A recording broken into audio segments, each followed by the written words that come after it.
राज्य में बीजेपी सरकार आइला परे कृषि मानू आंब देखिकी जमी आंबटा खुआउची एवं कृषक मानू परोक्ष शोषण करुच्ची। आज कृषि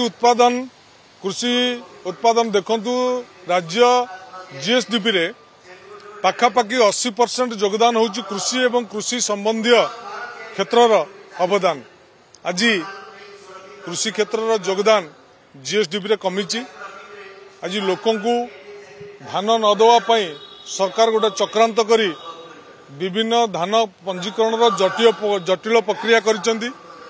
कटनी छटनी मात्राधिक चली ता सहित कृषक मानकु जो विभिन्न क्षेत्र में शोषण करा जाउची एवं केंद्र सरकार कृषि क्षेत्र में जो सब्सिडी ह्रास करुचंती।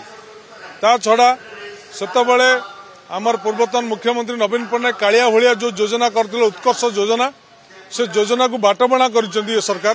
ता विरुद्ध रे कृषक मानकु सचेतनता करा जिवो। बिजु जनता दल कृषक मानक पई लढिबो, राजरास्ता को जिवो।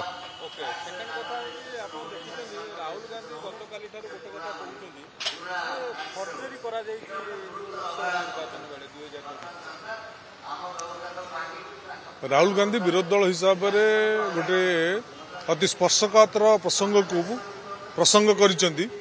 किंतु या बाबद रे बिजु जनता दल समीक्षा करुच्ची, अनुशीलन करुच्ची।